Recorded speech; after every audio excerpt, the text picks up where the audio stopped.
having a problem with my daughter. She insists that rock and roll is here to stay.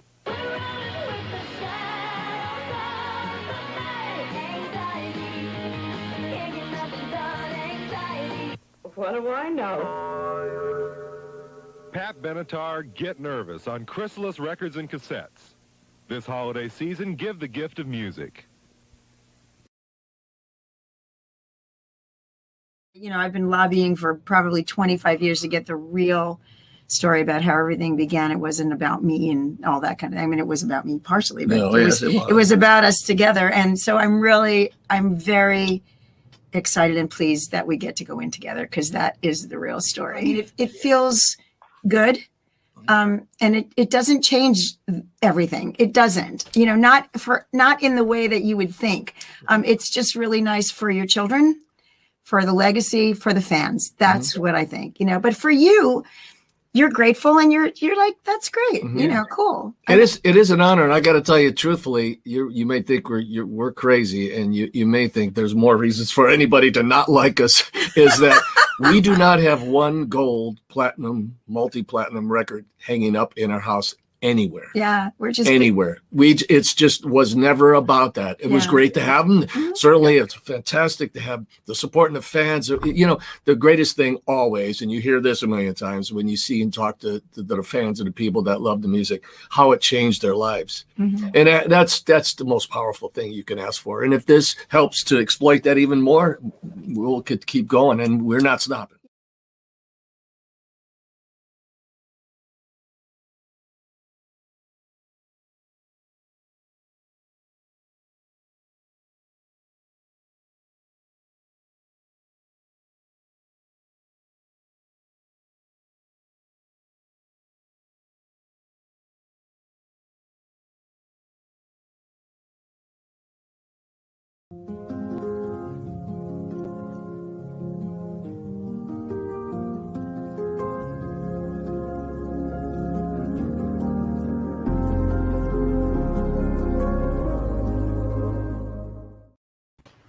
Hey, Stephanie. What's up? So good to see you. How you doing? Today, we're going to make it happen today, okay? Wow, I wore that shirt just to commemorate that idea. How weird is that? Wow, we're looking at things the same way here, I see. Of course, even twinning it. I mean, a little gray because mental health awareness month. So we want to, remind people that it's not that, out of the blue for people to have issues with mental health, and we want to shine a light on it. So that's right. Here we are, exciting stuff going on here. It is very exciting. I mean, the work that you do, the work that I do, the work that a lot of people do. And I think, the Mental Health Awareness Month is very important, just like any other cause is very important. Not just a month, each and every day, but specifically mental health issues, because some of those issues don't get addressed the right way, and the help is not really offered in the right way. And I think today we're going to spend a little time going over how the media handles that at sometimes. Yeah, it's a big issue. And I think there's still this huge stigma related to mental health, and that if you talk about having some kind of mental health issue, then you're just crazy. Like there's something wrong with you, you're a terrible person type of thing. And realistically, all I found is it's okay to ask for help. It's okay to not be okay. And it's actually causing more issues for us by not reaching out and asking for help and getting the right support on our side. That's right. And motion pictures and TV shows and talk shows are now really coming out and talking about these issues. Athletes, actors, musicians, performers are really coming out. And if they can't handle a certain situation due to mental health reasons, they're talking about it, and they're empowering others to do the same. Yeah, I love it that they're sharing their own struggles, and I think it gives especially children the ability to look up and say, like, to see these famous people that seem to have it all together, and for them to admit that they're having mental health issues. I think it makes kids more able to be open about it as well. That's right. Every Wednesday, I'm fortunate enough to do a radio show, after our show from 7 to 9 with a lot of great people in Florida. And we never really talked about this. And you actually helped me over time kind of talk about different issues that really affect us personally. Tonight, I'm going to interview my cardiologist on our talk show tonight. If you check it out right here on this Facebook page. But 8 years ago this week, I had a heart attack. Wow. Yeah, and that is the cardiac rehab. That's Lori and Arthur 8 years ago. And I had a heart attack that my main artery was 100% blocked. Oof. And I rarely talk about it, but I'm going to be talking about it more because I think that how I handled it could have been a lot better. And I think that it could also help people if I were to share a little bit of what I went through. And talking with my cardiologist today, who saved my life, and the complete team over there at South Nassau in Long Island. I give it up to them and my family and God, but I wanted to start to share it because it's 8 years already. And I know you've been open about a lot of different things, and I appreciate that about you because you give your heart and soul and your experiences to so many people, and that helps people and empowers people. And I just wanted to thank you for that. And I heard that you ran like a marathon yesterday. You ran, so you're inspiring me even in the things you do now. I wanted to see, so I'm in Texas now, and there's something really cool about being here. There's a lot of trails. There's a lot of places around my neighborhood to go running. And when I was in New York, there wasn't, the sidewalks weren't as good. There just weren't places to really go running, or I didn't feel safe. So here I can run outside as much as I can deal with the heat. But yesterday I've been running like 6 miles pretty regularly. And I was like, I'm gonna go for 7. And then when I went for 7, I was like, I'm going to just see if I can do 8. And then I got home and I had done 8.3. And so, I mean, I was like, as I was getting closer to the house, I'm like, oh, maybe I could do 9. And then I stopped. I'm like, I think I might vomit. I was like, what am I thinking? Wow. So have you always been a runner? No. So what inspired you to do that at this point? I actually was never much of a runner. I wasn't much of an athlete in high school. I was, always picked second to last, not ever last, but it was always like second to last. Because if you like threw a ball in my direction, I'd hide. And so like, oh no, please don't do that. So I was never that, but my dad used to take me to the gym. So I used to work out. I used to do step classes were cool back then, and different aerobic exercises and weights. So I've always liked those kinds of things. And I think that, I don't remember what exactly got me into it, but I decided that I wanted to try to do the Long Island Half Marathon years, like 10, 12 years ago now. And it was just kind of one of those things like, let's just try it. And I was doing Long Island Summer Run Series. They happened every Monday. And so it was just kind of a good thing. And there was times where I did like a 5-kilometer one, and I was like, oh, that's really hard. But yeah, let's try a half marathon. I just thought it'd be cool to try it. And I did it, and I got it in the time that I was hoping to complete it. So I thought that was pretty cool. And then I didn't really run as much. I kind of like just a little bit at the gym. And then when I had my daughter, right after I had my daughter, I hadn't been able to work out really during the pregnancy as much. And so I said, you know what? I just need to tell myself I can do exercise again, that I can just get back into it. So she was about 2 months old, and I decided to book a trip to Colorado and run a half marathon in Colorado with my sister. So I did. Wow. Yeah. And I hadn't really run as much since then, but I said, you know what, I'm going to just start, like, I don't have to have an event to go running for. I'm just going to try it out and see how I like it. And I'm liking it more and more because it's not an event. I'm not competing against anybody. It's my time to just be in the outdoors, look at all the beautiful birds in the water, and have my earbuds in, be away from the house, just really have my own space. And I'm actually enjoying it more now than I ever have before. So you're making it happen. Wow, there we go. I love it. I love it. And I love how you set little goals for yourself, because in the work that we do, if you set those goals too high, we're never going to reach them, right? Let's face it. And then you're going to give up, and then you're going to start from scratch again anyway. But if you set little marginal goals, little short goals, you have a chance of really excelling in that way. Well, I think you kind of have to have like the big, medium, small. Right. Is those like, I have my big, huge goals of what I want to do. At some point I would also like to have a nonprofit and go into schools and teach young kids about healthy relationships and have curriculum written and all these other things I have these big ideas for. But right now I have little smaller goals to just get to, so I have all these big things that are there, they're in the background, but they're not there yet. I have to get through all these little things to get to that bigger goal. So I think it's good to dream big, but to realize you're not going to get there right away, and to be excited and celebrate whenever you get to those little goals. Sometimes, I mean, today I had a conversation with a client, and she was like, well, you know, I did something a little bit good. I got into a disagreement with my ex-husband, and instead of like sulking all day about it or being upset all day, I was only upset 10 minutes. And I'm like, that's not little, that's huge. Like, that's a really huge thing. And so I think sometimes we kind of like belittle our the things we accomplish without realizing that we should be celebrating all of the things that we do. And then we actually want to do them more when we celebrate them. Right. No doubt. No doubt. In case you're just tuning in, this is Kick Unhealthy Relationships to the Curb. That's Stephanie McPhail. I'm Steve Vaccaro. We've been doing this thing for over 2 years now. Can you imagine? Oh, and it's been 2 years completely online. Yeah. Was that a sigh of, I can't believe I've been dealing with this guy for 2 years? Was that kind of a sigh? No, it's more like, wow, 2 years have just flown by. Yes. Yeah, that's another thing too, because, you know, we have children.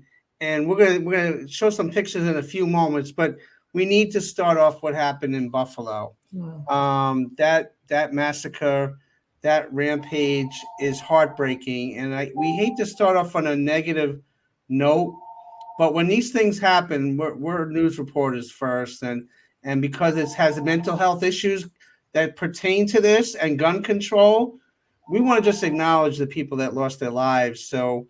Our thoughts and prayers go out to all those families. And there's a song out there by Donna Ross called Missing You.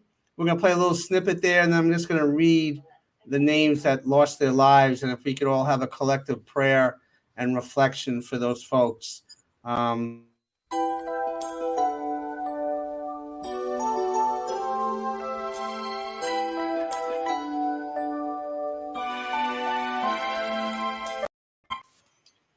It was a massacre that should never happen. It was premeditated by a teenager in upstate New York, and 10 people lost their lives randomly.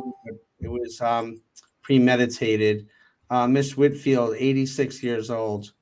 Margus Morrison, 52 years old, of Buffalo. Roberta Jury, 32 years old. Catherine Massey, 72 years old, of Buffalo. Pearl Young, 77 years old. Mr. Patterson, 67 years old. Geraldine Talley, 62 years old. Celestine Cheney, 65 years old. Andre McNeil, 53 years old.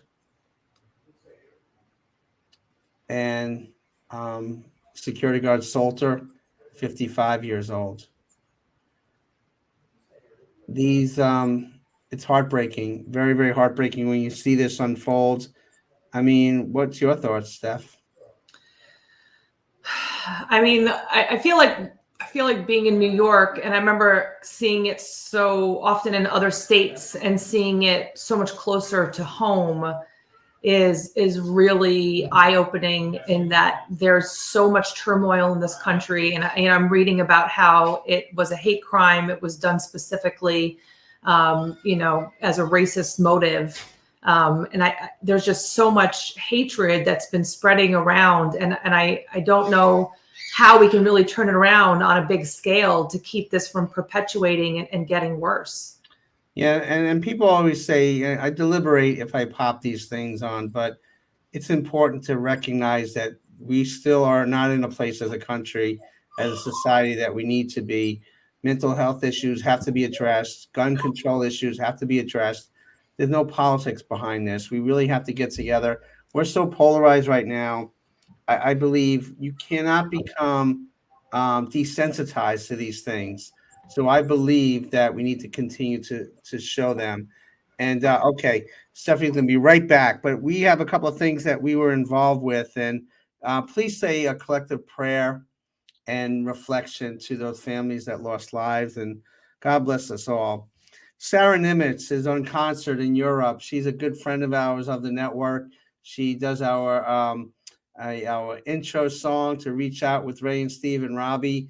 You check out her lineup, her tour in Europe. She's an amazing young lady. She's doing great things, and her music is unbelievable. If you haven't heard her perform or seen her, check out on YouTube or Sarah Nimitz on social media platforms. She's absolutely great. Our Chapters Network and Chapters Community Support Services has had the ability to offer community awards for the last 9 years, and we did so recently as well. We gave out some awards to Lou Bernardi, who is local here in Long Island, who does great work with families and children in need. He's just a great community guy. And we also gave out community awards to Councilwoman Marcia Silverman and the mayor of Glen Cove, Pamela. Unbelievable people. It was a great night that we had last week. And again, our network, our nonprofit efforts are about giving back at all times. July 10th, we're going to be in Manhattan for the Disability Pride Walk, which takes place, the parade, which takes place each and every year. And during the pandemic, it didn't take place. We did it for the first couple of years. Basically, it's a highlight. It's a way to empower people that have disabilities or support people with disabilities to bring that awareness to the forefront. So we are so very honored to be asked to be doing that again. But you know what? Sometimes we watch TV to take us away from some problems. Sometimes, I don't know if you watch American Idol, Stephanie. Do you watch American Idol? Christian Gordino is someone that I know personally. So really, yeah. Patchogue boy. Yeah, he lived right down the road from me, and his aunt Grace was my husband David's singer. They were a duo singing, together out in Suffolk County. And so we used to hear him sing pretty often. He actually sang at Grace's wedding. So beautiful voice, nice kid. Yep, know him well. Well, hello. Can we get him on our network, Stephanie? I of course I will ask him. I hadn't even thought about Stephanie, that. Make it happen. I will. I'll send him a message and see if he'll come on for sure. Okay, I've been an American Idol groupie for 20 years now. I love the show. I love the stories behind the story, behind the music. There's 3 people left. The final episode, the final show in American Idol, it takes me away for a couple hours. Hunter Girl is one of the people left, and she's amazing, country music artist. She's going to make it far if she wins or loses.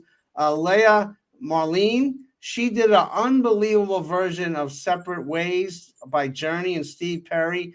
You got to go to YouTube. You got to check it out. It is one of the best performances ever. Noah Thompson is also in the top 3. He had COVID for a couple of weeks. He performed in his hotel room, and he still made it to the top 3. So you got to check it out. This is a plug for American Idol now because it is a great show. It's a story behind the story. And now you know somebody personally, so we got to get him on. Heck yeah. I'm sending him a message. I just actually tagged him in here, and I'll send him a message after the show. But yeah, I hadn't even thought about that. If he's not too busy, I mean, he's going to be singing with Michael Bublé. So, he's got some stuff in the works. All right. Well, he can spend a few moments with your friend Stephanie and of course. Steve, no doubt. But you know what? It's all about the kids, and summer is right around the corner, right? So we thought it'd be good to kind of review some pictures from our kids, maybe. I mean, in the summertime, because it's always a lot of fun in the summer in New York or Texas, no matter where you are. I think, okay, there's my daughters, Gia and Angie. I call it back in the day. I love that picture because Gia is 2 years older than Angela.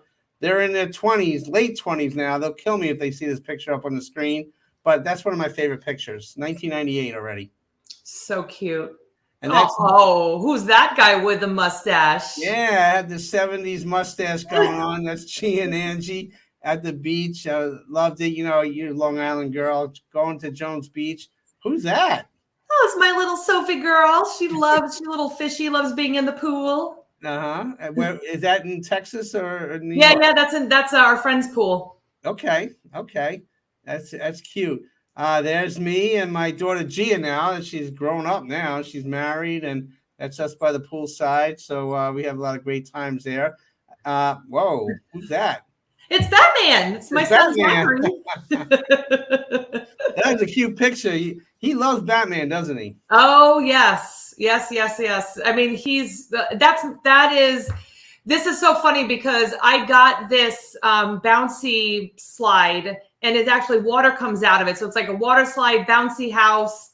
Kids love it. Absolutely love it. And if anybody's looking, I got it at Walmart, but I had this really funny thing happen because David was like, not too sure about me getting it. And I was like, the kids really need it. It's like a need. It's not a want. They have to have it. And the universe must have been looking out for me because they sent me 2. And so when I called to find out why they sent me 2, they're like, no, we already sent you 1. And I was like, oh, okay. So I sent back 1. I got it almost for free. So worked out. We needed it. So do you sell tickets for the little kids in the neighborhood to ride that thing? Well, now, yeah. So the neighbors, like 2 doors down, was like, they saw a picture. They were like crying to their mother that they had to come over. And now the kid next door found out we have it. There's going to be all the neighborhood kids at the house this summer. Wow, that is so cool. I have one. I don't know if you have it, Carmine. There's one picture of my daughter, Angie. She's in glasses and a bathing suit. I don't know if we have that picture. It's the classiest picture. Oh, there she goes. There she goes. Now, Angie wanted something, and I said, Angie, give me your best pose back then. And she took my glasses. She did a little dance, and she's a great kid. And I always call her Happy Face. When I look at that, she has the best smile. So we love our children, right? Of course. Our kids are awesome. And there's moments where they like to push our buttons, but that's right. They love them to death. That's right. You know what? Sometimes it's easy to make friends, and sometimes it's hard to make friends. What's for you? Is it easy or hard to make friends? I think it's pretty easy to meet people and become friendly with people. Making really close friends, I think, is a little bit harder because you have to look a little bit harder. Being that I moved and I had my people in New York, I had a very close-knit group of girlfriends that we've known each other since 5th grade. So coming out here, I actually joined a few Facebook groups. And so I got to know people that had similar interests in the area. And there's some really, really awesome people. So I already know a bunch of people. My friends that live here, they're like, we already think you know more people than me. But they're not like, I like them and they're nice, but that close knit, really people that you can totally let your hair down with, those I think are like few and far between. Well, we have people young and old watching the show. So we have a couple of tips on how to make friends. And you tell me if you agree with these tips. Reach out. Don't always wait for someone else to make the first move. A simple hi and smile go a long way. Get involved, like you just said. Join clubs that interest you. Take special classes inside or outside of school. Be a volunteer somewhere. Let people know you're interested in them. Don't just talk about yourself. Ask questions about them. Be a good listener. Look at people while they're talking to you. Pay attention to do what they say. Risk telling people about yourself. When it feels right, let them in on your interests, your talents, and most important to you. And I think, Stephanie, when we talk about that, I mean, that's something I shared about with you. Sometimes it's hard for people to share about themselves to other people, but that's really endearing, and that really solidifies a friendship, right? Well, how can someone know if they're going to get along with you if you don't tell them about yourself? Right. I mean, that's like the best way. And I think one of them that was on there that I share all the time with clients is don't wait for someone to come and reach out to you. Sometimes you have to be the one who reach out. There's so many people that will sit there and say, well, why doesn't anybody call me? Nobody likes me. Nobody wants to be friends with me, whatever. But the reality is that we all have a lot going on in our lives. That's what life is about. We're always running around. So, don't be afraid to make the first move and make that phone call and make a decision to go meet somewhere and do something. But don't wait for other people to come to you necessarily. There's nothing wrong with you being the one that's reaching out and making that relationship grow if that's a relationship you want to grow. Right. There's a couple more. Don't be a show off. Not everyone you meet will have your abilities and interests. Be honest. Tell the truth about yourself, what you believe in and what you stand for. When asked for your opinion, be sincere. Friends appreciate truthfulness in each other. Be kind. There are times when being tactful is more important than being totally honest. The truth doesn't have to hurt. Don't just use your friends as sounding boards for your problems. Include them in good times too. This happens a lot. I think that sometimes people ask people for things, or people like get pigeonholed when you call somebody out of the blue. The first reaction might be, "Hi, how you doing? What do you want?" Yeah. I think, well, and also too, if you're a caregiver, we very often kind of accumulate friends that need us. And so it's also a good idea to think about whether or not it's a mutual relationship as opposed to someone that just needs you all the time. But then when you have something come up, they disappear. Right. So you want to have some balance in those relationships too. Right. Couple more. Do your share of the work. That's right, work. Any relationship takes effort. Don't always depend on your friends to make the plans and carry all the weight. Be accepting. Not all your friends have to think and act like you do. Wouldn't it be boring if they did? And the last one, learn to recognize the so-called friends when you can do without. Some people get so lonely that they put up with anyone, including friends who aren't really friends at all. Oh my gosh. And I will tell you that the amount of people that I talk to that put up with that in romantic relationships is giant. So I think that goes along to, and once you start healing and working on yourself and you realize, hey, not only do I not need this in a romantic relationship, but I also don't need this in my friendships. It actually opens up, when you get rid of those toxic types of relationships, it actually opens up the possibility for you to meet other people that have more in common with you, that are going to actually help inspire you and stop draining you. Hey, that word toxic reminds me of a book somebody wrote. That's right. You wrote a book. What's your book all about? I have. And actually, look at this. I have a copy of my book right here. Wow, convenient. Yes. And so we actually have something really cool going on right now. We are actually going to be giving away my book. So we're going to be giving this away. Yes, you heard me correctly. And I actually have it signed for you as well. So we're actually, if you look at the bottom of the screen right now, there is a direct link to purchase, because you got to purchase the shipping and handling, because I can't afford to pay, send it to everybody. But you got to get the shipping and handling, which is $7.99. We literally had to figure out the math to see exactly what it was going to be. And you have the opportunity to get my book for free, to be able to read and get inspired. And for those of you who don't know what the book is about, it's really all about overcoming toxic relationships. My personal story, the story of 3 other people who also overcame toxic relationships, and then just some steps and some thoughts of what you specifically can do to make sure that you are aware of what's toxic and what you can specifically do to stop the cycle for yourself. So $7.99. You want a signed copy? Come on. So now you're giving out signed copies of your book. When you gave me your book, you didn't sign nothing. Well, in my defense, I was coming to New York and I was going to be signing it. So okay, that was the plan. I was going to sign those books, but here they're going to be shipped directly from Texas. They might still be warm when you get there. Wow. When they get there. Can you go like this, like in front of the TV camera, like all yours? There we go, all yours. You can have that book. That's great. I mean, but you do.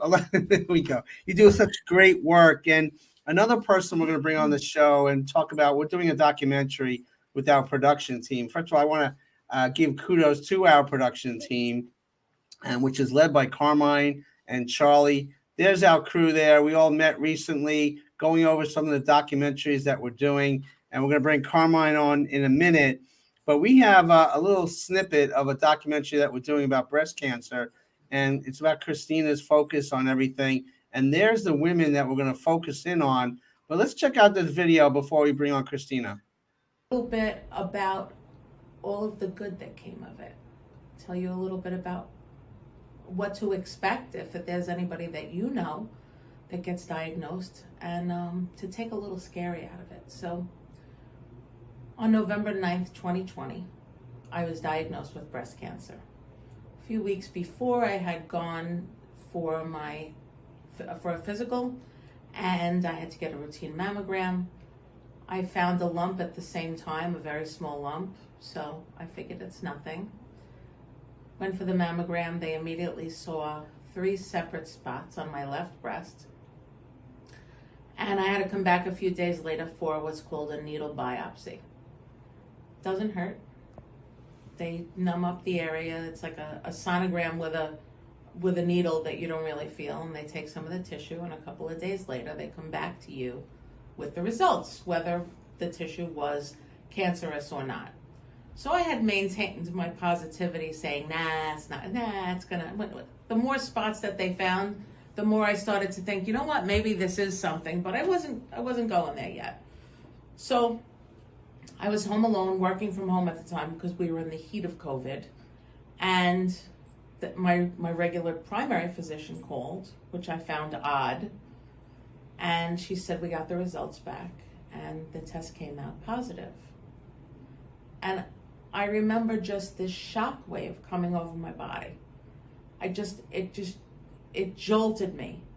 And I said, I'm sorry, what? She said, it's positive, you have breast cancer. And she's very matter of fact, and she said, you're going to need to find a surgeon and an oncologist. Let me know what you need. And she gave me a few names of doctors that she's worked with or that her patients have used before.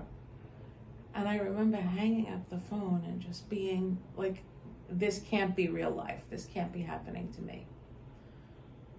So I called my husband, who was my fiance then, and I said, I don't know what I'm going to do. Like, I have breast cancer. I don't know what I'm going to do. And he said, don't freak out. It's all going to be fine. I'll be home in a little while. I was by myself. I hadn't spoken to my kids. So together we have 6 kids. I have 4 and my husband has 2. They're all adults. And they worry like adults. So I hadn't told them when I had gone for the testing or anything because I didn't want them to worry. Like I said, we were in the heat of COVID, so everybody wasn't really out and about. And we were refraining from physical contact. So when my husband came home, I said, well, we have to tell the kids. So I set up a Zoom call. It was all I could do. And I got all the kids on the Zoom call, and I said, they thought that I was just being silly, like being a mom, and just wanting to say, I miss you, I hope I see you guys soon, and this wasn't that. So when I told them, they separately, some of them just were like, my daughters started to cry. My one son started to freak, and my other son was just very confident that I would be fine. You'll be fine. Lots of people get this and everybody beats it. You're going to be fine. And after that, that's really when my mind started to go. My mind started to wander. I started to think, like, how can I have breast cancer? How can this be? How can, like, my whole life is going to be destroyed? Wow, that's a powerful story, and Christina's with us now. Christina, when you watch that video now, on the heels of putting out a documentary, what are your thoughts that run through your mind? It's funny, not funny, haha, but funny that we are talking about Mental Health Month, because there are so many things that affect us. And for me, I had always been someone who we all think we've got it together, right, to a certain degree. And it rocked me to my core. So the reason that I started to make, my own videos, because I wanted to share them, was when I got diagnosed, I didn't know what to do. There wasn't a well-known protocol. People didn't really talk about this.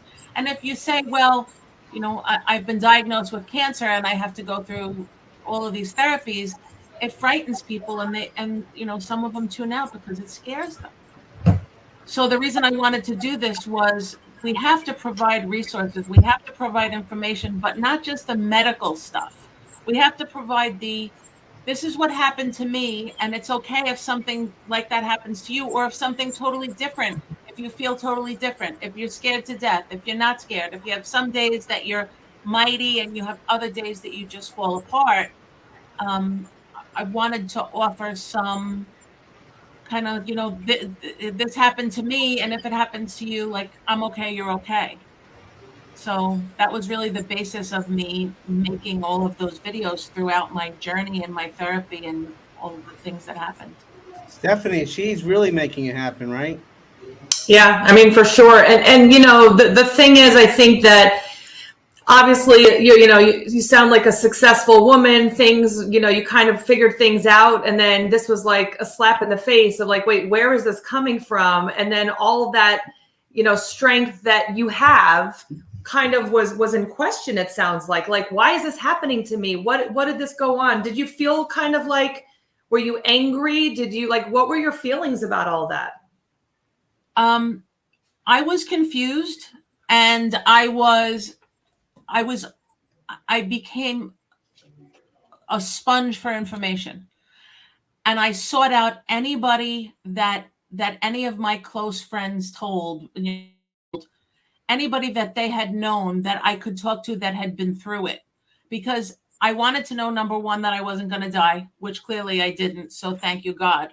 But I wanted to find out from other women, like, how did you go through it? What happened to you? Because in the beginning, you can't possibly know this whole thing. You're not going to know the experience. So speaking, I interviewed 26 women that had gone through this, and with all different scenarios, because I needed that information. And I knew at that point that I had to do something to document my journey for a woman that may be just like me, that voraciously needs that information. Or on the flip side of that, my mom had breast cancer in the late 70s. It was a very, very different time. I was in my late teens, and the therapies were very different. And there was no social media. There was no, if you had your family and you had whoever, if you had a church group or an organization you belonged to, maybe you could talk to those people, but people weren't as well connected then. And I felt that because my mom had been a stay-at-home mom, that she didn't have really a network to find somebody to talk to. And I wanted to do this for her because I can't imagine now what she must have gone through. And as moms, we try to hold it together. That's my camera, sorry. As moms, we try to hold it together, and we try not to show our kids that we're afraid or that we're in pain or that we have a problem. And there was probably a lot that I didn't recognize because she was being a mom and I was being a kid. So there are other moms out there that don't have that network of people, that can't have that person to talk to that's already been through it. Anybody that goes through anything like this, it doesn't have to be breast cancer. The thing I think that we all have in common when there's a crisis, could be an illness, could be something else, usually it's not part of the plan. Right. So you can plan, if you do really well, you can plan for your finances, you can plan for your kids' college education, you can plan for all these things. Nobody plans to have a health crisis or any kind of crisis. So that's really a big part of it. Well, Christina, this is like a little icebreaker for you to share your journey. But what I love about you the most is your passion, your work ethic, your love for family. But during your hardest times, you needed to journal this and to document this in the hopes that it'll help one person. And when you asked us to do your documentary, and I got to give it to my production team, and who's led by Carmine and Charlie, to take this on, not only was it about you, you wanted to include other people. So we have Helen, who's part of our network, and other women that you met for the first time that are part of the documentary that's going to be released in October. And these women, I had the firsthand experience of filming them last week. It's incredible stories. And I am so thankful and blessed that we're friends and that you're organizing this. And together, we're going to make this a platform for other women to utilize to help themselves and to help others. Well, I am very, very grateful to you and your team for understanding, just simply how important this is to get this information out and to take a little bit of the scary away. The fact that we got through it and we got to the other side is, I didn't want to put my videos up on YouTube. I didn't want to present it that here I am, a woman that's going through this. I wanted to show the after, that we're all going to be okay. I think one of the greatest things about this is that one of the women in that picture, Lori was one of those 26 women that I interviewed in the very beginning. Her husband shared on Facebook. We were friends many years ago acquaintances, really. And I had seen that she had breast cancer way before I was diagnosed. And you see it as you're scrolling. As soon as I got diagnosed, I started to think, like, who can I call? How do I find a doctor? And I messaged him. And Lori was on the phone in a number of hours to kind of talk me off the ledge and share her personal experience with me that I had never met her before.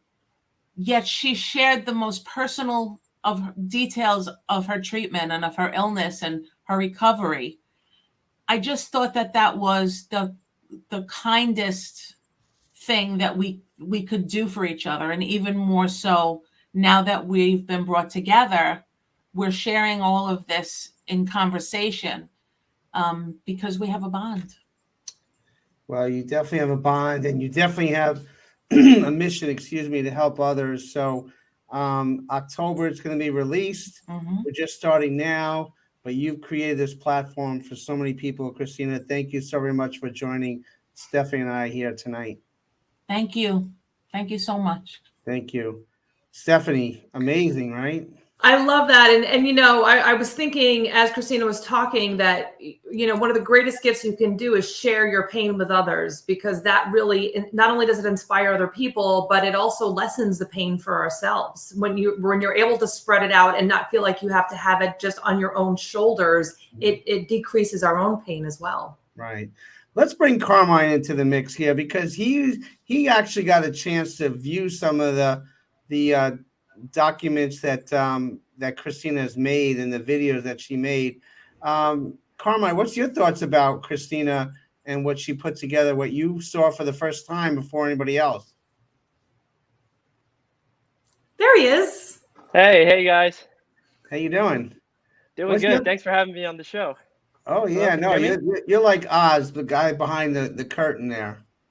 Oh yeah, I just want to thank Christina for giving us the opportunity to pursue her documentary. Yeah, I got the chance to look over some of the footage, and all honesty, yeah, as a team, me, Charlie, collectively, we want to put together Christina's story and just tell her story, everything from her end, and keep it as real and natural from her end as possible. So really excited to talk more to Christina and just hear more of her input along the way, as well as us putting together this entire documentary. Very excited. So Carmine, you are like you're an actor, you're an engineer, you're a friend, you're a producer, you're young. Why do you do all these things? Why is it important for you to do these things? I love just the opportunity to give back and make people feel in a very positive light. Those are things that just really, really impact me in the best way. So, for example, all the Chapters Wrap shows, the Kicking Unhealthy Relationship shows that everyone's been watching on this channel week after week. I love doing them because you guys just bring on amazing guests each week and continue to inspire people, have these open-ended conversations like Christina was saying, just talking. And you guys having these conversations, you know, week after week, there's stuff from each show that I pick out that stick with me week after week. And I know for the viewers out there, it'll do the same. So that's why I want to keep pursuing it, just to get the word out there. Right. And your work ethic is second to none. Your precision is impeccable.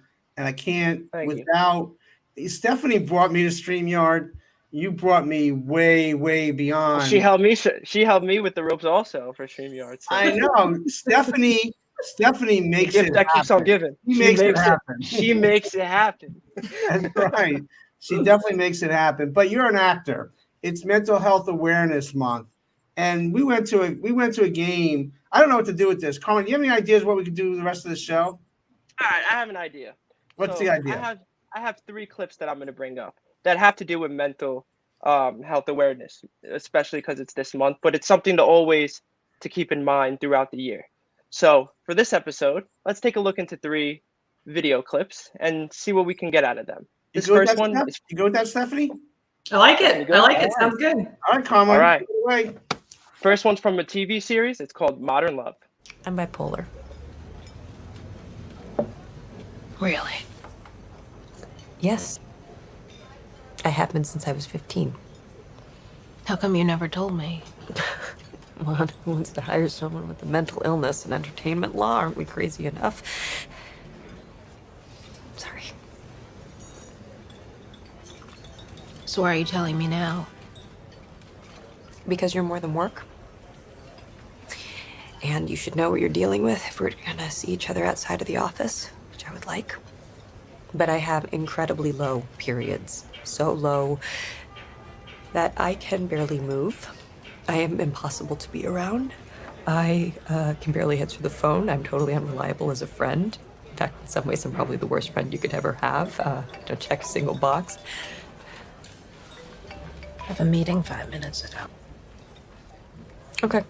Phyllis, hey, those guys from admin in my office, tell them we have to cancel today.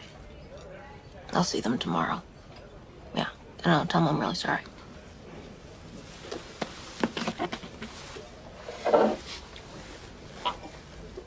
You want to get lunch? Mm-hmm. Get a menu. So where are you right now, mood-wise? I'm coming off of a low. Tonight I'll be pretty manic. You're the first person I've ever told about this. How does it feel telling me?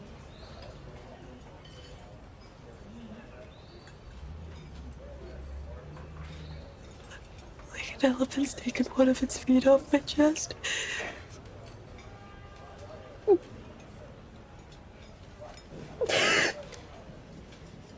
I'm so glad you told me. It explains so much. If anything, not knowing made it a little difficult to connect with you fully, the way I would have wanted. That is so powerful. Mm-hmm. I'm actually tearing up because when you have personal experiences, like you live it. I lived that with my mom growing up, and when you see it portrayed on the screen like that, it hits home. And I think what she said is so profound, because when you're keeping it a secret, thinking that nobody knows what's going on, but people can't put their finger on it, and it almost makes everything worse. If you're just open and honest, people will be able to come forward and help you more. We don't have to deal with this all by ourselves. Carmine, the acting behind that must be very difficult. Yes, I loved Anne Hathaway's acting behind it. She did a beautiful job in not giving too much. You see the tears in her eyes, but she doesn't cry, and she just keeps it like that the whole time. And I think that that's a really good state to get to, because when you're trying to convey a scene such as so with such an impact, you need to be able to build up that heightened sense of emotion. And for her to cry on impact once she delivered that one line, that, you know, it felt like the elephant's weight was taken off of her chest. That's just so huge that she cried right on that moment. Just as an actress, she did an amazing job with that. And especially to her friend, I believe, in the show, as well as a working therapist, just sitting with her and just being a very good active listener. That's very good in the scene as well. And what's good about that scene, when she said she had a meeting 5 minutes ago, it was assumed that she was going to go and leave, but she flipped it and she stayed. And that was a powerful moment. And she thought then, okay, this person really cares about me. I think that was a breakthrough right there, right, Steph? Yeah. Very, very powerful to say, I'm going to be here for you and sit and hold space with you as you share some of your deepest, darkest, moments with me. Right. Yes. So that compares to this other clip that we're going to play, and it came from the movie called The Joker. Let's check it out. I heard this song on the radio the other day, and the guy was singing that his name was Carnival. Arthur. Which is crazy, because that's my clown name at work. Until a little while ago, it was like nobody ever saw me. Even I didn't know if I really existed. Arthur, I have some bad news for you. You don't listen, do you? I don't think you ever really hear me. You just ask the same questions every week. How's your job? Are you having any negative thoughts? All I have are negative thoughts. But you don't listen anyway. I said, for my whole life, I didn't know if I even really existed. But I do. And people are starting to notice. They've cut our funding. We're closing down our offices next week. The city's cut funding across the board. Social services is part of that. This is the last time we'll be meeting. Okay. They don't give a shit about people like you, Arthur. And they really don't give a shit about people like me either.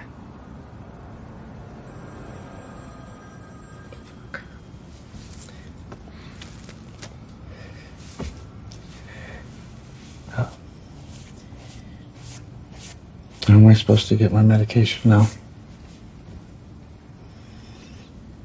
Who do I talk to?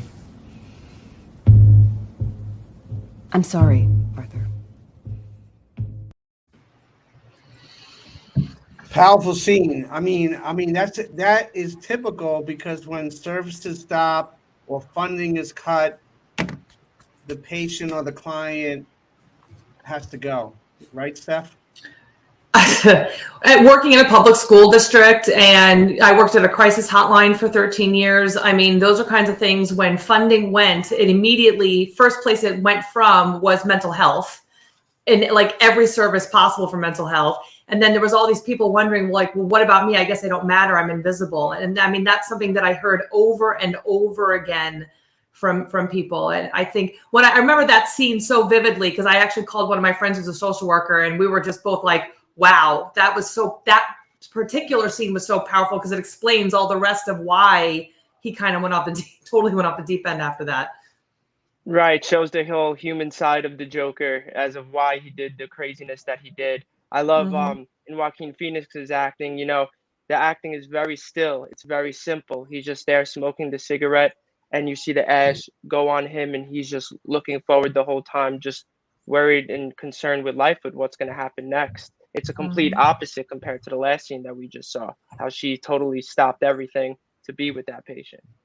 So Carmine, sometimes less is more. You don't have to overact. So when you do a role, you really have to understand what that character is all about, and you kind of live that moment. I mean, you're an actor. Would you say that's true? Yes, of course, behaving naturally under those imaginary circumstances that we play.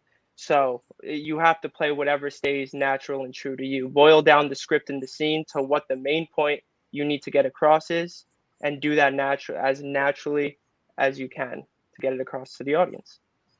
Stephanie, I think he wants his own show. What do you think? I think he's like running for his own show here.